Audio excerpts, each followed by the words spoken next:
स्वागत है दोस्तों, एक बार पुनः आपका हमारे YouTube चैनल ऑनलाइन कोचिंग में डॉक्टर सुधीर सर में। दोस्तों एक बार पुनः उपस्थित हुआ आपके बीच में, और हमारी उपस्थिति है एक बार पुनः आपके जीके पोर्शन के संदर्भ में है। जैसा कि आप जानते हैं, आपकी परीक्षा एकदम नज़दीक आ चुकी है। लगातार आप प्रैक्टिस में होकर जीके जो आपके लिए परेशानियों का सबब होने वाला था वह अब नहीं रहेगा, क्योंकि लगातार हमारी आपसे जो मुलाकातें हो रही हैं, लगातार हम प्रश्नों से आपको अवगत कराते जा रहे हैं। इससे पूर्व भी मैंने आपसे कहा था कि ऐसी वहां की स्थिति है, इस तरह से भ्रांतियां हैं कि हो सकता है आयोग पुराने करंट अफेयर्स को भी दे दे। इसलिए मैं लगातार उन करंट अफेयर्स के साथ भी आपके बीच में उपस्थित हो रहा हूं, जिससे कि आपको कोई कठिनाई का सामना न करना पड़े। करंट अफेयर्स के मामले में खास तौर पर उसके 20 प्रैक्टिस सेट के साथ मैं मैराथन क्लास के साथ लगातार आपके बीच में जुड़ा हुआ हूं। इसी बीच में जो एक full length test, mock test है, जिसके प्रश्न और उसके जो आंसर हैं उससे लगातार आपको अवगत कराने जा रहा हूं। 2 प्रैक्टिस सेट एक साथ मैंने जोड़ करके यहाँ पर प्रस्तुत किया है। हो सकता है ईश्वरी कृपा रही तो निश्चित तौर पर इस तरह के प्रश्न आपको मिलेंगे। हूबहू प्रश्न मिलने की एक परंपरा से रही है। आइए शुरुआत करते हैं। मैक्सिमम क्वेश्चन से आप अवगत होते चलिए। जीके को बहुत ही सामान्य तौर पर आप इसको देखते हुए चलिए। ईश्वर कृपा रही तो निश्चित तौर पर आपको सफलता मिलेगी। आइए शुरुआत करते हैं। पहला प्रश्न देखिए, सितंबर 2024 में संयुक्त राष्ट्र में भारत के अस्थायी प्रतिनिधि के रूप में किसे नियुक्त किया गया है। यहाँ करेंटली यह बात हो रही है और यह पर्वतनेनी हरीश, आप देखिए यहाँ पे इनको नियुक्त किया गया है, पर्वतनेनी हरीश को।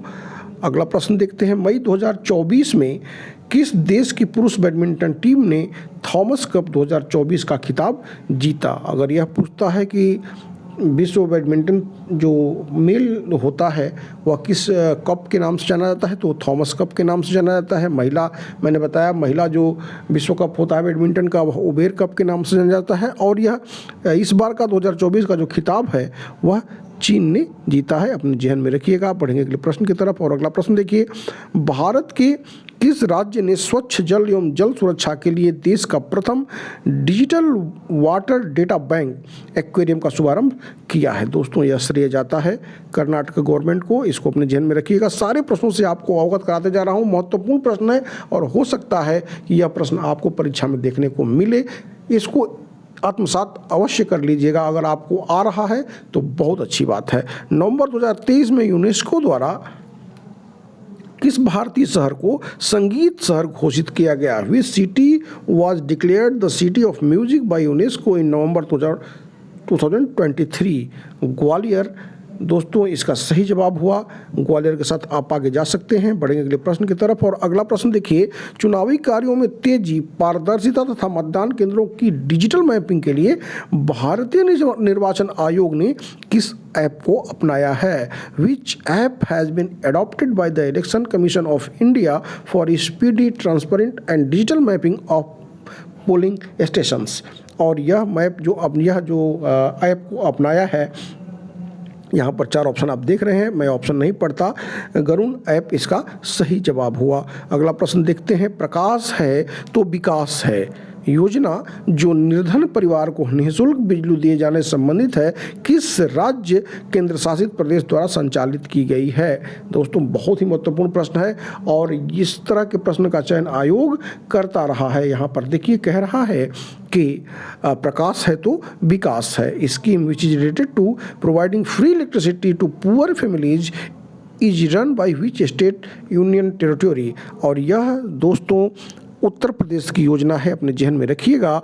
और हम बढ़ेंगे अगले प्रश्न की तरफ। और अगला प्रश्न देखिए, इसमें मैंने सारे कंटेंट्स रखे हुए हैं, फुल लेंथ टेस्ट है, इसमें सारे यूनिट को कवर करते हुए प्रश्नों को बनाया गया है। भारतीय उच्च शिक्षा में सकल नामांकन अनुपात को बढ़ावा देने के लिए, यहाँ पर ग्रॉस इनरोलमेंट रेशियो की बात करी जा रही है, बढ़ावा देने के लिए राष्ट्रीय शिक्षा नीति 2020 के तहत 50% करने का लक्ष्य कब तक रखा गया है। दोस्तों अभी जो स्थिति है वह थोड़ी सही नहीं है इंडिया की, और इसको 50% करने के लिए हायर एजुकेशन में 2035 यानी कि 2035 तक यह लक्ष्य रखा गया है। सी इसका सही जवाब है। बढ़ेंगे अगले प्रश्न की तरफ। और यहाँ पर देखिए यह प्रश्न भी एक बार टीचिंग एप्टीट्यूड से है, ट्रेडिशनल क्वेश्चन है। और यहाँ पर आपको इसका आंसर बताना है। तो यहाँ पे कह रहा है कि इसमें कौन सही सुमेलित नहीं है, यह आपको बताना है दोस्तों। इसमें जो एंड्रोगॉगी है वह एडल्ट एजुकेशन से संबंधित है, पेडोगॉगी जो है वह शिक्षाशास्त्र से संबंधित है, डेमोक्रेसी प्रजातंत्र आप जानते हैं, लेकिन ये हीटोगॉगी की जो बात की जा रही है ये एक्सटर्नल गाइडेंस से नहीं बल्कि इंटरनल गाइडेंस से एडॉप्ट की जाती है। इसको अपने ध्यान में रखिएगा, यहाँ पर यह सही नहीं है। अगला देखते हैं, तत्काल समस्याओं के हल के लिए किया गया शोध निम्नलिखित में से किस अनुसंधान का प्रकटीकरण है?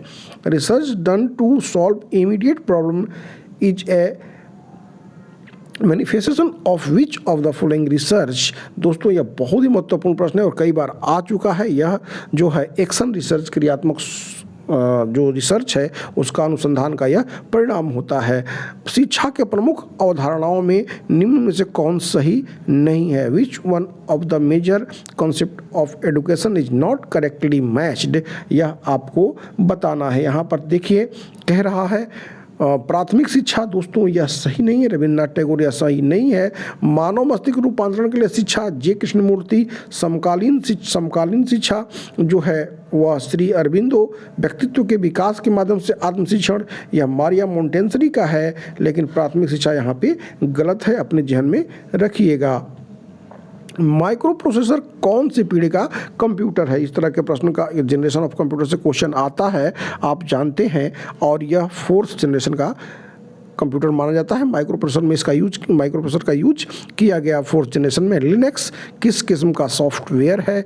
ओपन सॉफ्टवेयर है, ओपन सोर्स सॉफ्टवेयर है, इसको अपने जहन में रखिएगा। यहाँ पर फुल फॉर्म से भी क्वेश्चन आता है, एब्रिविएशन से क्वेश्चन आता है।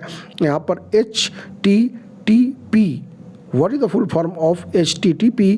यहाँ पर हाइपर टेक्स्ट ट्रांसफ़र प्रोटोकॉल यानी B इसका सही जवाब हुआ।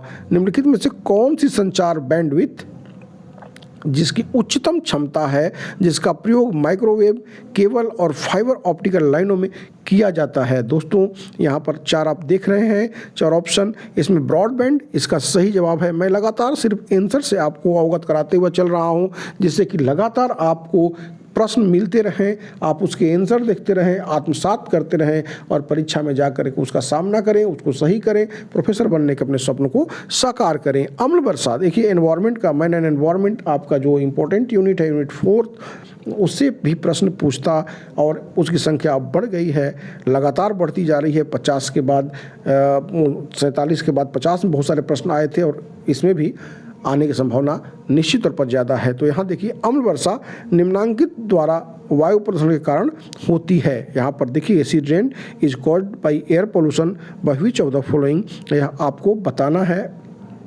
यहाँ पर नाइट्रस ऑक्साइड और सल्फर ऑक्साइड, डाइऑक्साइड, इसका सही जवाब हुआ डी। और बढ़ेंगे हम अगले प्रश्न की तरफ, और यह महत्वपूर्ण प्रश्न देखिए, निश्चित तौर पर यह इस तरह के प्रश्नों का सामना आपको करना पड़ सकता है। नेशनल ग्रीन ट्रिब्यूनल अधिनियम, जिसका उद्देश्य देश में पर्यावरण अदालतों की स्थापना करना है, इसके वर्तमान अध्यक्ष प्रकाश श्रीवास्तव हैं, की स्थापना किस वर्ष की गई? अब यहाँ पर एक प्रश्न तो आपको मिल गया। अगर यह चेयरमैन पूछता है, जैसे कि एक बार चेयरमैन पूछ चुका है आयोग NGT का, तो उस समय आदर्श कुमार गोयल थे। बहरहाल इस समय वर्तमान में प्रकाश श्रीवास्तव हैं, जस्टिस प्रकाश श्रीवास्तव। और यह इसकी स्थापना किस अधिनियम किस वर्ष में की गई थी? तो दोस्तों यह की गई थी 2010 में, अपने जहन में रखिएगा। और बढ़ेंगे अगले प्रश्न की तरफ। और अगला प्रश्न देखिए, निम्नलिखित में से हरा मफलर शब्द किस प्रकार के प्रदूषण से संबंधित है? महत्वपूर्ण प्रश्न है दोस्तों। और यह जो प्लांटेशन करी जाती है जो ध्वनि प्रदूषण को रोकने के लिए, तो यह हो गया आपका नॉइज पॉल्यूशन, ध्यान में रखिएगा, महत्वपूर्ण प्रश्न है। और भारत के अधिकांश भाग में किस मिट्टी का फैलाव सबसे अधिक है? मिट्टियों से भी प्रश्न पूछता रहा है आयोग। और यह जो है एलुवियल सॉइल यानी कि जलोढ़ मिट्टी। विश्व में ओजोन परत संरक्षण दिवस कब मनाया जाता है? 16 सितंबर। और डे से भी क्वेश्चन पूछता रहा है आयोग, तो इसको भी अपने ध्यान में रखिएगा। संयुक्त राष्ट्र संघ ने वर्ष 2025 को किस रूप में मनाने का निर्णय लिया है? In what form was the United Nation declared to celebrate the year 2025? Quantum विज्ञान एवं प्रौद्योगिकी का अंतर्राष्ट्रीय वर्ष, international year of science and technology. इसको ध्यान में रखिएगा, महत्वपूर्ण प्रश्न है। सौरमंडल का एकमात्र क्षुद्र ग्रह कौन है जिसे नंगी आंखों से देखा जा सकता है? Which is the only asteroid in the solar system that can be seen with the naked eye? और यह आपको बताना है दोस्तों। 4 ऑप्शन यहाँ पर दिखाई दे रहे हैं। इसमें 4 वेस्टा एकमात्र क्षुद्र ग्रह है जिसे हम नंगी आंखों से देख सकते हैं। महत्वपूर्ण प्रश्न है, ध्यान में अवश्य रखिएगा, देखने को मिल सकता है। मैंने बार बार आपसे कहा है कि जीके में प्रश्न बहुत ज़्यादा गूढ़ नहीं होते, साधारण से होते हैं। बस थोड़ी सी सावधानी से अगर आप उनको सॉल्व करते हैं तो आप मैक्सिमम गेन कर सकते हैं। आप अपनी पकड़, जो मजबूत पकड़ है, वह आपके सब्जेक्ट में होनी चाहिए। आपका मुकाबला अपने लोगों से वहीं पर होता है। जीके सभी के लिए सामान्य होता है। और एक बार और भी बार बार मैं कहता हूं कि आपको प्रोफेसर अपने सब्जेक्ट का बनना है, लिहाजा आपसे वैसे ही प्रश्न पूछे जाएंगे कि जीके में आप सामान्य रूप से अच्छा कर पाएं। भारत में मिड डे मील योजना, जिसे अब पीएम पोषण योजना के नाम से भी जाना जाता है, की शुरुआत कब से मानी जाती है? अब अगर यह पूछता है मिड डे मील योजना का नाम अब क्या हो गया है, तो वह पीएम पोषण योजना हो गई है। और यह कब से मानी जाती है, तो 15 अगस्त 1995 यानी 15 अगस्त 1995 से। आगे बढ़ते हैं। गांधीवादी अर्थव्यवस्था किस सिद्धांत पर आधारित है? महत्वपूर्ण प्रश्न है दोस्तों। इस तरह के प्रश्न का चयन आयोग कर सकता है। और यह जो है ट्रस्टीशिप यानी प्रिंसिपल ऑफ ट्रस्टीशिप यानी न्यास के सिद्धांत पर गांधीवादी अर्थव्यवस्था लागू होती है। और यहाँ देखिए, इसमें कह रहा है, ये जो बुक है इसमें कौन सुमेलित नहीं है, तो इसमें अनहैप्पी इंडिया लाला लाजपत राय सही है, इंडियन स्ट्रगल सुभाष चंद्र बोस यह भी सही है, economic history of India R C. Dutt is the right answer of this question, this book, but India divided written by Rajendra Prasad, not Surendranath Banerjee, यानी C is wrong here. Now move to the question number 25, और यह भी महत्वपूर्ण प्रश्न है। देखिए, national movement से किस षड्यंत्र केस में भगत सिंह, राजगुरु तथा सुखदेव को फांसी दी गई थी? In which conspiracy case Bhagat Singh, Rajguru and Sukhdev were hanged? तो यह किए गए थे लाहौर षड्यंत्र केस में। इसको अपने ध्यान में रखिएगा। और हम बढ़ेंगे अगले प्रश्न की तरफ। और उत्तर प्रदेश में स्थित भारत का एकमात्र जिला कौन सा है जिसकी सीमा 4 राज्यों को स्पर्श करती है? Which is the only district of India in India, keep in your mind, in India in located Uttar Pradesh whose border touches 4 states? और यह है श्रेय जाता है सोनभद्र को। और यहाँ पर देखिए, हिस्ट्री एंड कल्चर से क्वेश्चन है कि किस वेद की रचना गद्य एवं पद्य दोनों में की गई है? और यह करी गई है यजुर्वेद की रचना, गद्य और पद्य दोनों में की गई है। इसको ध्यान में रखिएगा, यजुर्वेद इसका सही जवाब हुआ। भारतीय संविधान के निम्नलिखित अनुच्छेदों में से कौन सा भारतीय राष्ट्रपति के महाभियोग से संबंधित है? आर्टिकल 61, इसको ध्यान में रखिएगा, आर्टिकल 61 संबंधित है। और हम बढ़ गए 29वें क्वेश्चन की तरफ। हरित क्रांति का सबसे अधिक प्रभाव कब महसूस, किस फसल के लिए महसूस किया गया?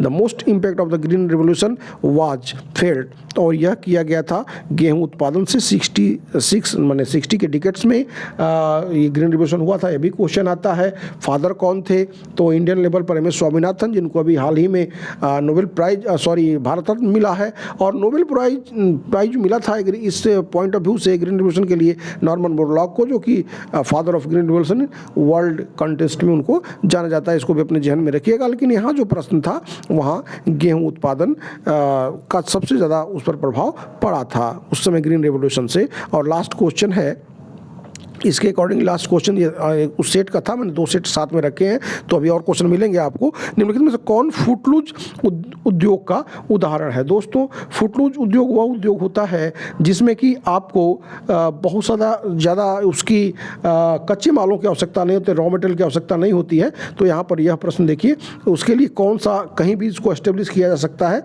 तो यह है आपका सॉफ्टवेयर के लिए बहुत ज़्यादा उसके रॉ मटेरियल के लिए और माल ढुलाई और ट्रांसपोर्टेशन वगैरह का बहुत ज़्यादा इसमें झंझट नहीं होता है, तो फूड क्लोज इंडस्ट्रीज़ को बोलते हैं। अब हम आ गए 31 क्वेश्चन की तरफ, और ये देखिए कह रहा है कि भारत की पहली एजुकेशन टाउनशिप कहाँ विकसित की जाएगी, जिसका उद्देश्य एक ही स्थान पर सभी प्रकार की शिक्षा उपलब्ध कराना होगा, और यह भारत की पहली एजुकेशन टाउनशिप होगी। इसको अपने ध्यान में रखिएगा, और ये श्रेय जाता है अपने उत्तर प्रदेश को। जब उत्तर प्रदेश का कोई भी आंसर आएगा, अपना आप जेहन में उसको मजबूती से रख लीजिएगा, क्योंकि एक या दो प्रश्न निश्चित तौर पर उत्तर प्रदेश से रहता है।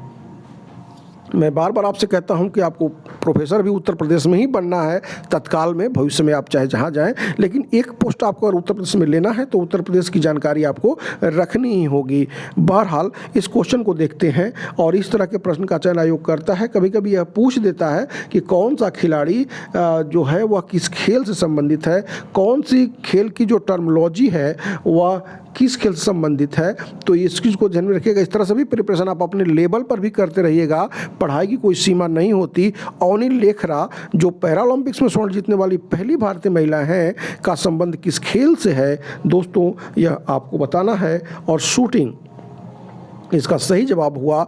अब अगला प्रश्न देखते हैं। शिक्षा मंत्रालय द्वारा जारी राष्ट्रीय संस्थागत रैंकिंग फ्रेमवर्क NIRF 2024 समग्र श्रेणी में ध्यान रखिएगा कि ओवरऑल कैटेगरी में किस संस्थान को प्रथम स्थान प्राप्त हुआ है। इंजीनियरिंग पॉइंट ऑफ व्यू से यहाँ पर IIT मद्रास इसका सही जवाब हुआ। IIT मद्रास की तरफ आप बढ़ सकते हैं, और हम बढ़ेंगे अगले प्रश्न की तरफ। 34 क्वेश्चन देखिए, एक्सरसाइज से क्वेश्चन आते हैं। अगस्त 2024 में किन दो देशों के बीच उदार शक्ति नामक द्विपक्षीय युद्धाभ्यास वायुसेना का जो अभ्यास था उसका आयोजन किया गया।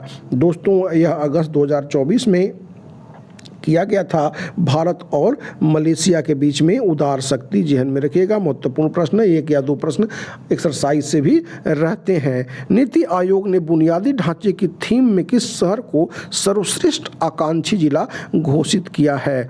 Which city has been declared the best aspirational district by NITI Aayog in the theme of infrastructure, और यह श्रेय जाता है किसको, इसको ध्यान में रखिए, हरिद्वार, यानी कि ए इसका सही जवाब हुआ। अगला क्वेश्चन देखते हैं। नागरिक सेवा में प्रौद्योगिकी के बेहतर उपयोग हेतु किस योजना को सर्वश्रेष्ठ इनोवेशन का अवार्ड प्राप्त हुआ है। दोस्तों यह स्वामित्व योजना को भी इसका सही जवाब हुआ। इसको अपने ध्यान में रखिएगा, महत्वपूर्ण प्रश्न है। और अगला प्रश्न देखते हैं। निम्न में से किस विधि से छात्रों का सर्वश्रेष्ठ मूल्यांकन संभव है। दोस्तों कंटिन्यूअस इवैल्यूएशन के माध्यम से सर्वश्रेष्ठ मूल्यांकन संभव है, निरंतर मूल्यांकन। और ये सारे प्रश्न अभी आएंगे। मैंने बताया था आपसे कि पूरी फुल लेंथ टेस्ट है, और हो सकता है इस तरह के ही प्रश्नों का आपका सामना आपको करना पड़े। बहुत ज़्यादा भटकना नहीं है। और एक बात और ध्यान में रख लीजिएगा, अगर कहीं भी लगता है कि अगर आपकी जीके की तैयारी थोड़ी सी भी कमज़ोर पड़ रही है, तो मेरे 50 टेस्ट सीरीज, मेरे 30 प्रैक्टिस सेट, मेरे थोड़े से जो लिमिटेड नोट्स हैं उसको ले करके, उनके सारे PDF को लेकर के एक बार आप पढ़ जाइएगा। ओल्ड करेंट अफेयर्स के जो 20 प्रैक्टिस सेट है उसको भी पढ़ लीजिएगा, हो सकता है उससे भी प्रश्न मिले। अगर करंट अफेयर्स बदल देता है तो, अगर वही पुराने प्रश्नों को लागू कर देता है तो थोड़ा दायरा बढ़ गया है दोस्तों, 3 से 4 सालों का गैप हो गया है, लिहाजा आप पर भार पड़ रहा है, कन्फ्यूजन बढ़ रहा है। लेकिन फिर भी आप चूँकि प्रोफेसर बनना है तो 10-15 दिन बचे हैं, पूरी ताकत लगा दीजिए। निम्नलिखित में से भारत में सबसे पहला मुक्त विश्वविद्यालय कौन सा था। यह एवरग्रीन क्वेश्चन है, कई बार आ चुका है। आंध्र प्रदेश मुक्त विश्वविद्यालय BR अम्बेडकर, और ये अपने ध्यान में रखिएगा।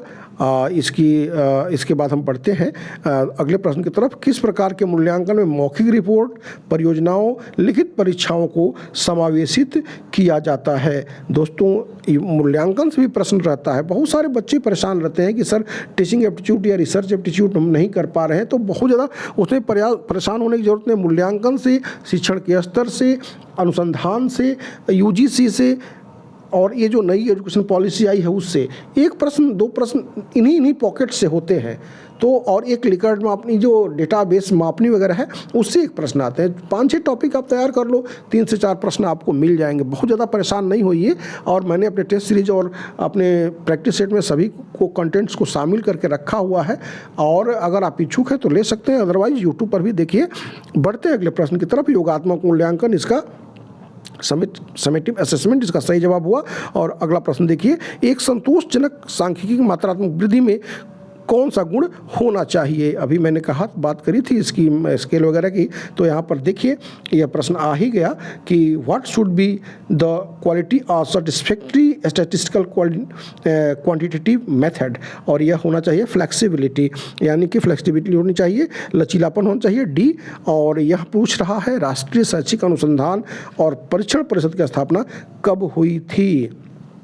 तो यह देखिए यह हुई थी 1961 में। ध्यान में रखिएगा, बहुत तेज़ी से आगे बढ़ रहा हूँ, आपका समय ज़्यादा नहीं ले रहा हूँ क्योंकि परीक्षा नज़दीक है। मैक्सिमम क्वेश्चन से आप अवगत हो लीजिए। इनमें से किस पीढ़ी के कंप्यूटर में इंटीग्रेटेड सर्किट का प्रयोग मुख्य था। अभी माइक्रो प्रोसेसर से मैंने आपको अवगत कराया, और यहाँ पर कह रहा है कि आईसी यानी इसका कब ज़्यादा प्रचलन था, तो दोस्तों यह था 3rd जनरेशन में, 3य पीढ़ी में। ध्यान में रखिएगा। और इनमें से कौन वेब ब्राउज़र नहीं है, इससे वेब ब्राउज़र सर्च इंजन से भी प्रश्न रहता है। तो यहाँ पर देख लीजिए, इसमें मार्शमेलो जो है वह वेब ब्राउज़र नहीं है, और ये सारे हैं मोजिला, एप्पल सफारी, ओपेरा, ये सब हैं, लेकिन मार्शमेलो नहीं है। एंड्रॉयड के विकास के लिए आधिकारिक भाषा कौन सी है। आईसीटी का प्रश्न है दोस्तों, जावा। एंड्रॉयड के डेवलपमेंट के लिए जावा यह भाषा है। और दुनिया का पहला कंप्यूटर प्रोग्रामर किसे माना जाता है। दोस्तों ये वर्ग क्वेश्चन है, एडा लेवलेस को आप विस्मृत नहीं कर सकते। BIOS एक प्रश्न एब्रिविएशन से होता है, इसका पूर्ण रूप कौन सा है। एब्रिविएशन से बताना है दोस्तों, बेसिक इनपुट आउटपुट सिस्टम, सी इसका सही जवाब हुआ। और इनमें से कौन सा राष्ट्रीय पार्क मध्य प्रदेश राज्य में अवस्थित नहीं है। मध्य प्रदेश में बहुत सारे पार्क हैं, लेकिन यहाँ पर यह पूछ रहा है कौन सा नहीं है, यह आपको बताना है। यह बेतला है, यह झारखंड में है, और इसको ध्यान में रखिएगा। पेंच जो है 2 राज्यों में, महाराष्ट्र और MP में है। बहरहाल यहाँ बेतला इसका सही जवाब हुआ। यह देखिए कन्वेंशन से क्वेश्चन रहता है, समिट से भी एनवायरनमेंट में क्वेश्चन रहता है, चाहे अर्थ समिट हो, चाहे स्टॉकहोम हो, चाहे आपका टोक्यो का हो, तो इसको ध्यान में रखिएगा। और यहाँ पर पूछता है वासिल कन्वेंशन का संबंध किससे है।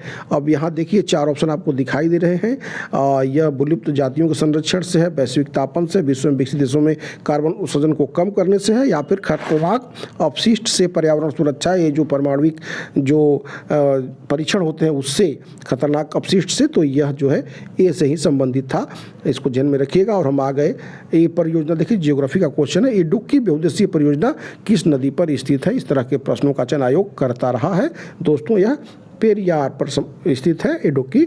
और हम बढ़ गए अगले प्रश्न की तरफ। और अगला प्रश्न देखिए, विश्व जैव विविधता दिवस कब मनाया जाता है। इस तरह के प्रश्न का चयन आयोग करता है 22 मई, ध्यान में रखिएगा।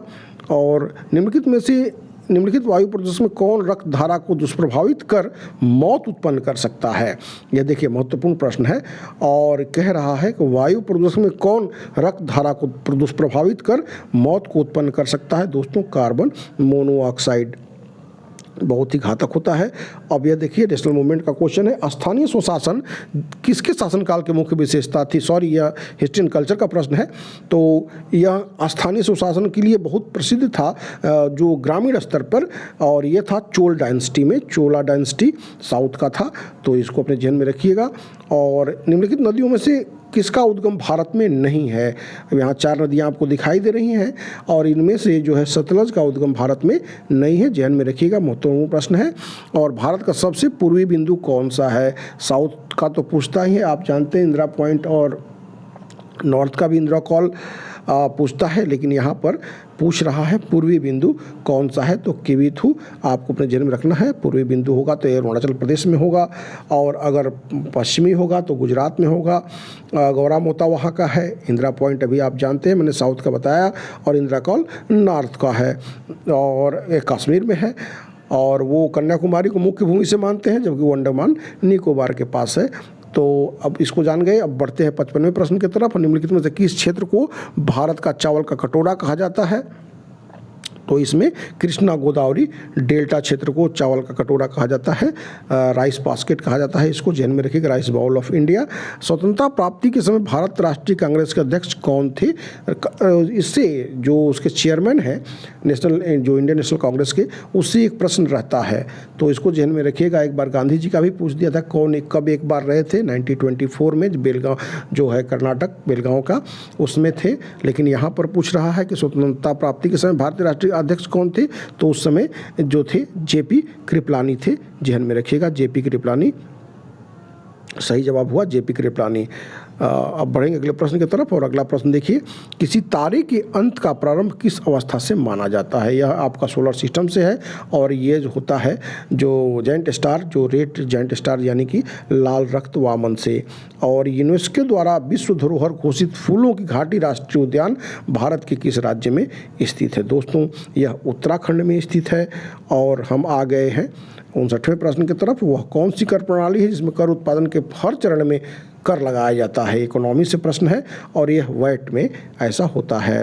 तो वैट हो गया, और इसके बाद अब तो जीएसटी आ गया है। खैर, तो इसके बाद लास्ट प्रश्न देखिए, भारत के किस राज्य में कोई ग्रामीण क्षेत्रीय बैंक नहीं है? क्षेत्रीय बैंक की स्थापना 1975 में, यह प्रश्न लास्ट टाइम पूछा था, और कहाँ पे नहीं है अभी तक, तो सिक्किम और गोवा में। डी इसका सही जवाब हुआ। और इसी के साथ ये 60 प्रश्नों की श्रृंखला समाप्त हो गई।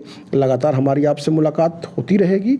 एक बार पुनः कहूँगा, अगर आवश्यकता महसूस करते हैं तो कोर्स ज्वाइन कर सकते हैं। 5 से 7 दिनों के अंदर सारे प्रश्न पढ़ सकते हैं, अपनी अनंतम सफलता सुनिश्चित कर सकते हैं। अदरवाइज आप यूट्यूब पर भी इन चीज़ों को वॉच आउट कर सकते हैं। धन्यवाद दोस्तों।